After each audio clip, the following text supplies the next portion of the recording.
So, what are the expectations for Joe Burrow going into his rookie season for the Cincinnati Bengals in 2020? Now, I already made a video talking about how I believe the Cincinnati Bengals will be a lot better than people think this upcoming NFL season. A lot of people think they're going to end up going 4-12 or 3-13 or something like that. But I believe they're going to be a lot better than that. Make sure you guys go ahead and check out that video, then come back to this one. So, Joe Burrow is walking into a team with talent, at least from a skill position standpoint, okay? You got A.J. Green coming back fully healthy. You got T. Higgins, who you drafted in the second round of this past year's NFL draft. You got Joe Mixon, one of the better halfbacks in the NFL. And you're going to be having a pretty good defense to back you up. But my main concern for Joe Burrow is, of course, the offensive line. Now, of course, Cincinnati Bengals fans try to downplay the offensive line and things like that. But the offensive line should at least be average. But having an average offensive line isn't going to be enough to win in the AFC North.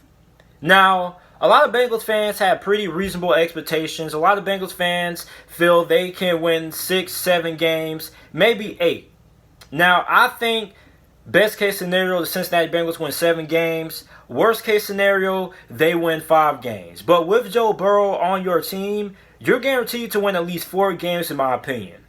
Now, when it comes to the unrealistic expectations of Joe Burrow somehow winning 10 games, I think that is a pipe dream. Considering the state of the AFC North right now, you see, Joe Burrow isn't walking into a situation like Andrew Luck did when he first got drafted, or RG3. He's not walking into a cakewalk division. You're walking into a pretty competitive division. You are. The Cleveland Browns, on paper, are a playoff caliber football team. The Pittsburgh Steelers won 8 games with Doug Hodges and Mason Rudolph, and without Juju Smith-Schuster and James Conner being available for a good duration of the season. So the Steelers stay fully healthy. They're going to the playoffs. Then you got the Baltimore Ravens. The Baltimore Ravens are a Super Bowl contender. So you're looking at 3 potential playoff caliber teams. And you're looking at the Cincinnati Bengals. Where do you fit in that category? Now, you got the talent when it comes to the skill position standpoint, and the defense is pretty good as well. But expecting Joe Burrow to come into his rookie season and win 10 games right off the bat and take the Bengals to the playoffs, I think is really unrealistic. I can't listen. I understand Joe Burrow is good and everything. But at the end of the day, that offensive line, at least at best, that offensive line is average. There's no way you're going to tell me the offensive tackle position other than Jonah Williams you trust. Okay, now the Cincinnati Bengals offensive line is not that bad. But I mean, it has some holes. It has some weaknesses. And you're not going against any caliber defenses in the AFC North. You're going to get some of the best defenses in the NFL. The Pittsburgh Steelers, the Baltimore Ravens, have 2 of the best defensive lines in the NFL going into 2020. So, Joe Burrow, he's going to be under a lot of pressure this year. Now, he does have a quick release and everything like that, but still, he's still going to be under a lot of pressure. That offensive line is not really that good. It's average at best. Look what happened to Kyler Murray last year. His offensive line wasn't all that great. He was running for his life back there. Look at what happened with Baker Mayfield last year in the Cleveland Browns. The Cleveland Browns had all this talent. They had Odell, Jarvis Landry, David Njoku, Kareem Hunt, Nick Chubb in the backfield. But the offensive line was average, and they didn't win a lot of games. Now, plus the coaching wasn't that good as well. Baker Mayfield underperformed. He had a sophomore slump. But the offensive line was a big issue why the Cleveland Browns struggled on offense. So, there's no way you're telling me that some of the guys on the offensive line that the Cincinnati Bengals have are going to be able to help Joe Burrow to have enough success that he can carry the Cincinnati Bengals to the playoffs. Now, give it.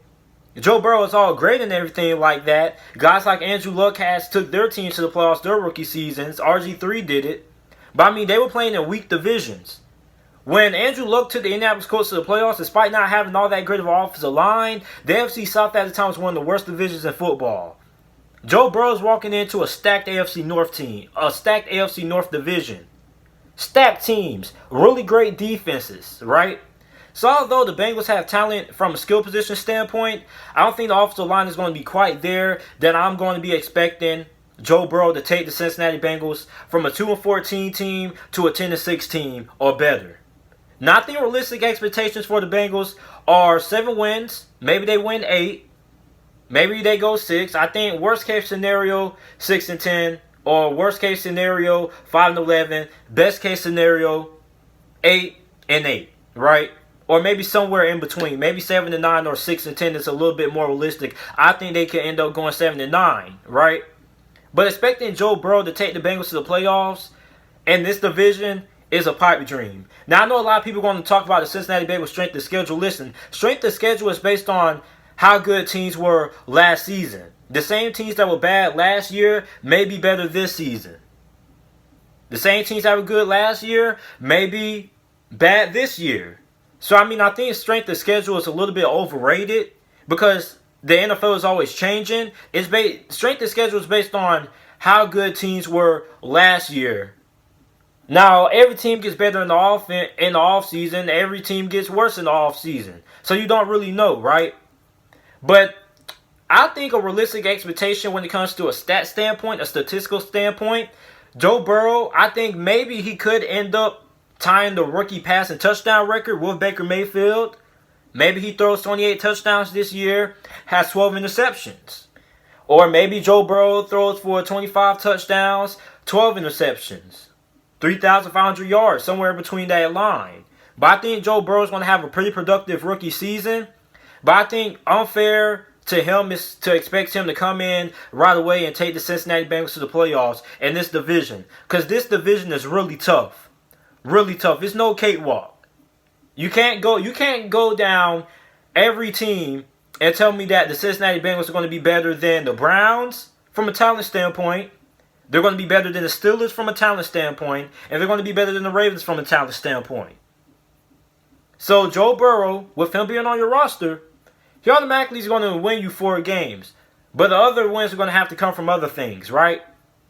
So, I mean, I'm not saying that Joe Burrow is going to be bad or anything like that. I actually think he's going to be really good. But what I am saying is that it is unrealistic to expect Joe Burrow to take the Cincinnati Bengals from 2-14 to a playoff team. You don't really see that kind of turnaround every single season.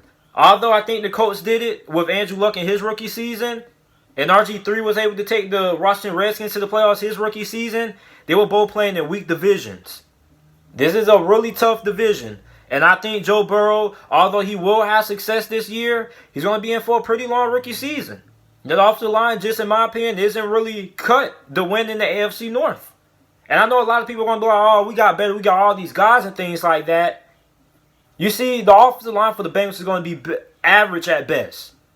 I don't think an average offensive line is going to be able to, keep Joe Burrow protected enough that he can go in and beat teams like Baltimore and Pittsburgh and things like that consistently. Having consistent performances. The offensive line matters. It doesn't matter how good of a wide receiving core you have. It doesn't matter how good Joe Mixon may be. If you don't have a good offensive line, you're not going to have a lot of success on offense. But overall, my expectations for Joe Burrow this year, the Cincinnati Bengals should win between 6 and 8 games this year. And I think Joe Burrow is going to be really good. I think the Cincinnati Bengals team is going to be a lot better than what people expect. But I think it is unrealistic to expect Joe Burrow to take the Cincinnati Bengals to the playoffs in his first year the way this division is set up. It really is. Now I understand not every Cincinnati Bengals fan has this kind of expectations for Joe Burrow, but some Cincinnati Bengals fans think that the Cincinnati Bengals are going to win 10 games in this division, and I don't see that happening at all. Not behind that offensive line. You see, playoff teams have to have respectable offensive lines, right? You saw, now some teams, if you play in a weak division, of course, you can still make it to the playoffs with a bad offensive line. Like, look at Houston, for example. Houston went to the playoffs with a not-so-good offensive line. But the only reason they were able to do that was because they played in a weak division. They played with Tennessee, Jacksonville, and the Colts, who really weren't all that good. Besides the Tennessee Titans, who ended up making it to the AFC Championship game. But other than that, the AFC South isn't really that good, right? So just because, you know, players in the past have won with all average offensive lines, they're playing in weak divisions. You're playing in one of the toughest divisions in the NFL in the AFC North. So going against the Ravens and the Steelers, you're going to be in for a very long season if you're Joe Burrow. I don't care how fast of a release you got. You're still going to get hit. You're still going to take a lot of sacks behind that offensive line. Now, you do got Jonah Williams. You got a couple of guys on that offensive line that can play, but it's still some big major holes. So, I mean, let me know what you guys' expectations is for Joe Burrow this upcoming season. I think Joe Burrow is going to be able to make sure that the Bengals have a respectable record. They're not going to be a team that you just look on the schedule and be like, oh, this is an automatic victory. I think the Bengals will win between 6 and 8 games this year. And I think Joe Burrow will have a pretty good rookie season. So make sure you guys comment down below what you guys think. Make sure you like the video, subscribe to the channel for more NFL videos and content. And thanks for watching.